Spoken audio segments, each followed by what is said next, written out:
Hello दोस्तों, स्वागत है आपका हमारे यूट्यूब चैनल में। और आज हम लोग पढ़ेंगे धारणीय विकास या सतत विकास। और पिछले वीडियो में हम लोगों ने पढ़ा था पर्यावरण के अंतर्गत पर्यावरण, और जिसमें हमने उसको टॉपिक्स पढ़े थे और कम से कम 3 से 4 प्रश्न महत्वपूर्ण लगाए थे। अब हम लोग पहले रिपोर्ट पढ़ लेते हैं कि आखिर धारणीय विकास है क्या। चलो चलते हैं, हम लोग पढ़ते हैं धारणीय विकास एवं सतत विकास। धारणीय विकास को सतत विकास कहते हैं, दोनों के देखो नाम अलग है, देखो दोनों एक ही हैं। तो देखो धारणीय विकास, विकास की वह अवधारणा, अब देखो विकास की कौन सी अवधारणा, वह अवधारणा जिसके अंतर्गत वर्तमान की आवश्यकताओं के साथ साथ भविष्य की आवश्यकताओं को भी ध्यान में रखा जाता है। अब जैसे इसको हमको ऐसे बताते हैं, जैसे पानी है।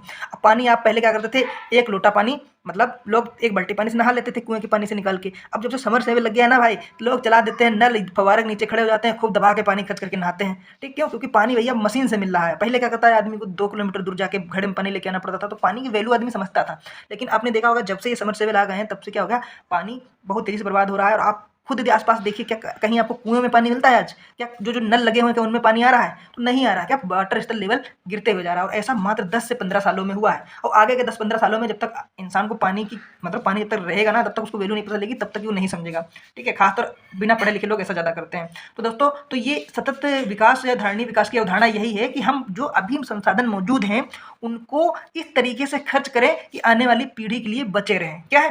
ठीक है, यानी अपनी आवश्यकताओं को इस तरीके से पूरा करें कि वो हमारी आवश्यकताएं भी पूरी हो जाएं और आने वाली पीढ़ी के लिए बची भी रहें। मतलब यदि हमारा काम 40, मतलब 1 बाल्टी पानी से या 2 बाल्टी पानी से यदि हम नहा सकते हैं, ठीक है, मान लो हम नहा सकते हैं, तो हम क्यों 5 बाल्टी से पानी से नहाएं? ऐसा समझ लो आप। ठीक है, वो 3 बाल्टी पानी जो है वो आपको ये सोच के रखना है कि हमें पानी बर्बाद नहीं करना है, क्योंकि अभी हम ही इस नई धरती पे आए हैं, बहुत से लोग भी हैं आने को बाकी हैं। तो ये संसाधन जो है ना, उनके लिए भी छोड़िए, मतलब दोहन का मतलब बर्बाद मत कीजिए। जितनी आवश्यकता है उतना उसका यूज करिए। तो ये धारणीय विकास यही कहता है कि आप वर्तमान में आवश्यकताओं के साथ साथ भविष्य की आवश्यकताओं को भी ध्यान में रखा जाता है। ठीक है, मतलब अंधाधुंध बर्बाद नहीं करना चाहिए।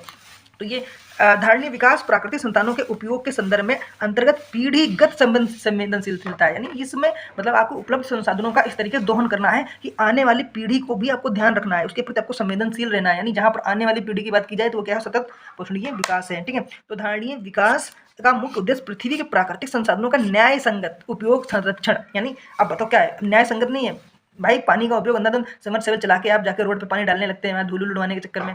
ठीक है, तो वो सब, अब आप पढ़े लिखे हैं यार, आप जहाँ भी पानी बर्बाद होते देखिए तुरंत मना कीजिए, क्योंकि ऐसे पानी जो है, अच्छा पानी जो है वो आपको रोड पे नहीं फैलाना है। ठीक है, बहुत लोग घर में होती है, टंकी खुली रहती है, टप टप टप टप पानी चूता है। भाई इस चीज़ को समझिए, जिस दिन लाइट चली जाती है पानी नहीं आता है, उस दिन समझ में आता है कि क्यों आजकल नलों में भी पानी नहीं है, कुएं में भी पानी नहीं है। आने वाले समय में धरती से पानी गायब हो गया ना, तो क्या होगा आप इमेजिन करके देख लीजिए।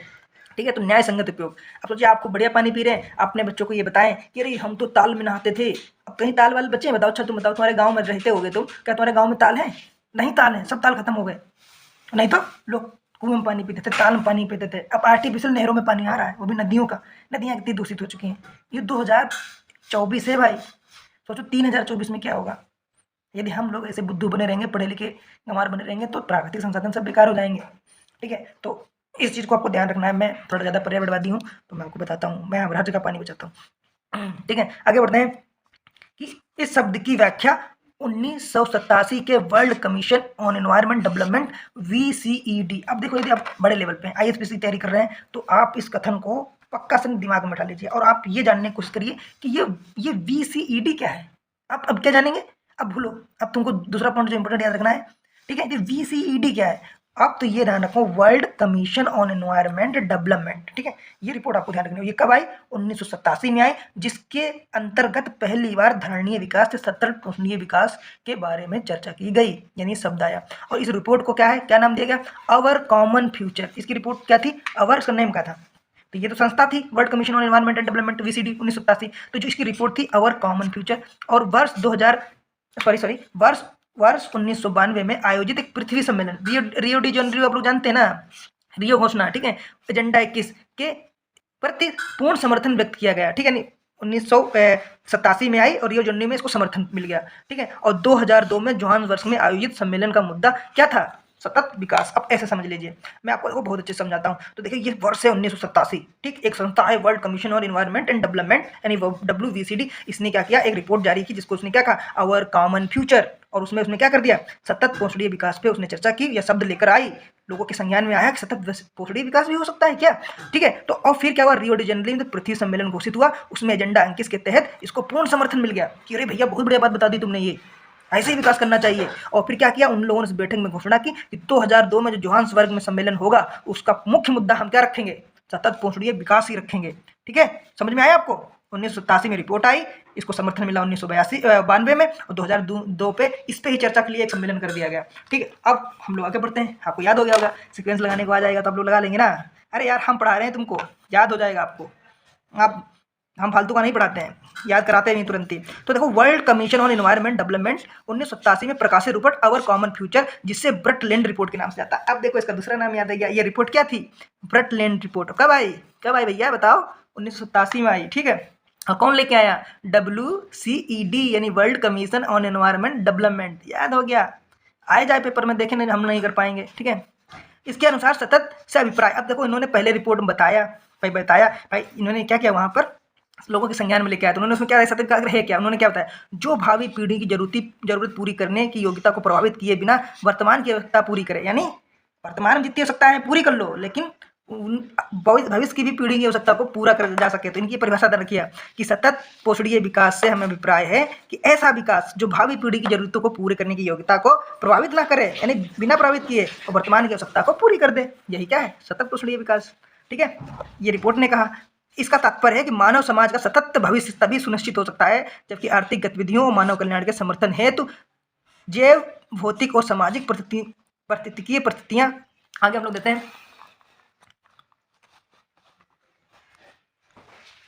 पीढ़ी दर पीढ़ी संधृत हो। ठीक है, पीढ़ी दर पीढ़ी क्या हो? संधृत हो, संधृत की जा सके। तो भाई देखो, सीधी है, पूरी बात किसी भी भाषा में आपको समझाए, वो सिर्फ यही कहना चाहता है कि आप आज की आवश्यकताओं को पूरी करते हुए भविष्य की पीढ़ी की आवश्यकताओं को ध्यान रखते हुए आप कोई भी विकास करते हैं, संसाधनों का उपयोग करते हैं, वो सतत विकास की श्रेणी में आता है। ये ब्रटलैंड WCED 1987 की रिपोर्ट में कहा गया। ठीक है, और इसको देखो मान्यता कब प्राप्त हुई? रियो डी जेनेरो 1992 में। इनको समर्थन मिल गया सबका। ठीक है यार, बहुत बढ़िया बात बता दी। तो आप आगे देखिए, सतत विकास के लिए जैविक विविधता का संरक्षण, यानी जैविक विविधता तो आप जानते हैं, प्रदूषण का निरोध, नियंत्रण तथा निर्धनता घटाना सभी आवश्यक है। यानी जिसके अंतर्गत सभी, पर्यावरण भी बचाओ, प्रदूषण भी कम करो और निर्धनता भी घटाओ। निर्धन होंगे तो ज़्यादा संसाधनों का दोहन करेंगे ना। ठीक है, ठीक, प्रकृति की अपनी सुंदरता है। देखो प्रकृति कितनी सुंदर है, मनमोहक है। ठीक है, अपनी सीमाएं हैं उसकी भाई, उसको हद से ज़्यादा नहीं उसको तुम पता ना, एक पेड़ चलो ठीक है, लेकिन 1000 पेड़ काटे रहे हो फालतू में। ठीक है, आगे देखिए, हमें चाहिए कि पहले हम प्रकृति को समझने का प्रयास करें, हमें प्रकृति को समझना चाहिए। ठीक है, आज से आप प्रकृति प्रेमी हो जाएंगे, हम बता दे रहे हैं आपको। ठीक है, उसके बाद अपनी विकास नीतियों का निर्धारण करें। पहले आप प्रकृति बनिए कि आप देखिए हम कितनी प्रकृति बचा सकते हैं। ठीक है, आर्थिक विकास, पर्यावरण सुरक्षा के मध्य एक वांछित संतुलन बनाए रखना, यानी आर्थिक विकास भी करो, पर्यावरण, जैसे आपको पेड़ की जरूरत है, आप 1000 पेड़ काटो, तुरंत 1000 नए पेड़ वहां लगवा दो भाई, क्या घाटा है? ठीक है, तो ठीक है, टिकाऊ विकास सतत विकास है, और ऐसा विकास करो जो टिकाऊ हो। ये नहीं कि एक बार कोई चीज़ खत्म कर दी वो फिर दोबारा जनरेट ही नहीं हो रही है। ठीक है, तो टिकाऊ विकास अनिवार्य शर्तें सूचनाओं की उपलब्धता पर आधारित होती है, यानी आपको सतत विकास करना है, टिकाऊ विकास करना है, प्रकृति प्रेमी बनना है, और प्रकृति का संतुलन ध्यान रखना है, और ऐसे संसाधनों का उपयोग करना है कि आने वाली पीढ़ी के लिए उनको बचाया जा सके। और ना बचा सके तो उनके पहले एक विकल्प है, जैसे मान लो ऊर्जा है, सौर ऊर्जा है। ठीक है, तो आने वाली पीढ़ी हम लोग सूरज को नहीं खत्म कर सकते ना। तो अब हमें तैयार, पेट्रोल के लिए हम लोग देखो हाइड्रो पावर और इलेक्ट्रो पावर करने कितनी कितनी ऊर्जाएं कर रहे हैं। चलिए हम लोग चार्ट देख लेते हैं एक, और उसके बाद हम लोग फिर प्रश्न उत्तर लगाते हैं दोस्तों। ठीक है, तो चार्ट देख लीजिएगा, टिकाऊ विकास से आवश्यक सूचनाएं। अब हमें टिकाऊ विकास करना है तो हमारे पास कौन कौन सी आवश्यक सूचनाएं होनी चाहिए? तो पहली देखो, ये होनी चाहिए आपके पास पर्यावरण से संबंधित सूचनाएं कौन कौन सी होनी चाहिए? तो देखो जैविक अधिवास से संबंधित, यानी भैया देखो शेर है जंगल में रहेगा तो जंगल में रखो ना, पिंजरे में क्यों लेके आ रहे हो? तुम्हें सोचो, अभी आपको, आप घर में रहते हैं, स्कूल जाते हैं, और आपको 100 साल के लिए पूरे घर वालों को आपको गुफा बंद कर दिया जाए और वहीं रहना जाए, वहीं, तो आप मानव जीवन से हट जाएंगे ना। ठीक है, तो ये चीज़ ध्यान रखिएगा। ठीक है, तो उसके बाद में प्राकृतिक संसाधन से संबंधित आपको जानकारी होनी चाहिए कि कौन सी उपलब्धता ज़्यादा है, कौन सा संसाधन हमारे कितनी देर चलेगा। ठीक है, इस तरीके से पर्यावरण से आधारभूत कारकों के संदर्भ में कि पर्यावरण को कौन कौन से कारक हैं जो प्रभावित करते हैं। ठीक है, ठीक है, तो ये ध्यान रखिए।